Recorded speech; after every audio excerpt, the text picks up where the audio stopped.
The Goat and the Ram.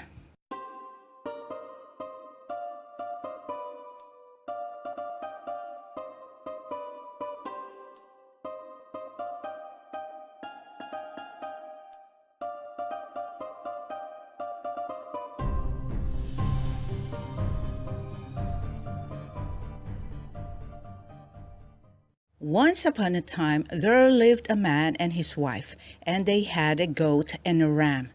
And one day the man said to his wife, "Look here, let's get rid of the ram and the goat. Why? They only keep eating our corn and don't help to feed us at all." So he told them, "Be off, goat and ram, and don't dare to show yourselves at my gate ever again." So the goat and the ram made themselves a bag and went off.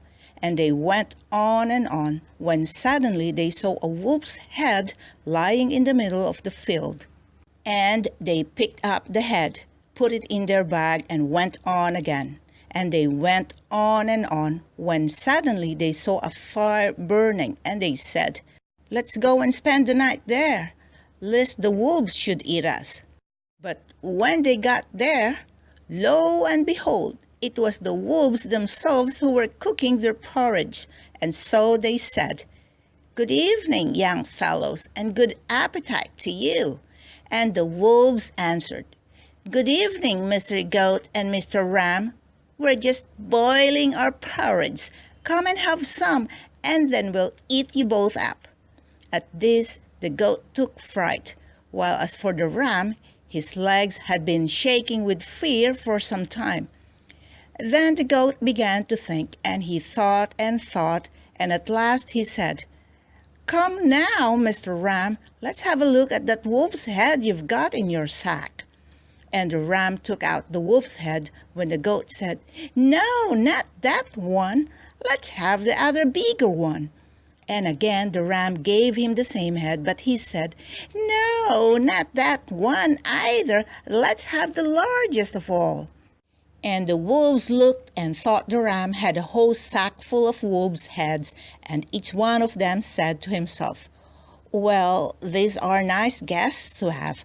I'd better have off." And first one said aloud to the others, "I like your company all right, brothers, but somehow the porridge doesn't seem to be boiling very well. I'll just run and fetch some sticks to throw on the fire." And as he went off, he thought to himself, "You and your company be bothered," and never came back. Then the second wolf kept thinking how he could get away, and he said, "It seems very funny. Our brother went to fetch the wood, but he hasn't brought the wood and hasn't come back himself. I'll just go and help him." So off he went too and never came back. And the third wolf was left sitting there, and at last he said, "I must really go and hurry them up. What are they dawdling all this time for?" And as soon as he was gone, he set off running and never so much as looked back. And at that the ram and the goat were delighted. They ate up all the porridge and they ran away themselves. Meanwhile the wolves had all three met, and they said, "Look here, why were we three frightened of the goat and the ram? They're no stronger than we after all. Let's go and do them in."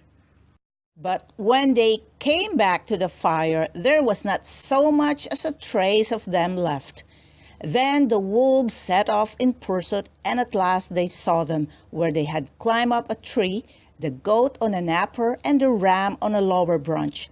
So the eldest wolf lay down under the tree and began to show his teeth, looking up at them and waiting for them to climb down.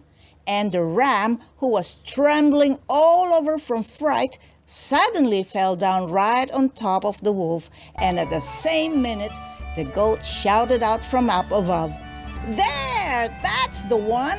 Get me the largest of all!" And the wolf was terrified, because he thought the ram had jumped down after him, and you should just have seen him run, and the other two followed after.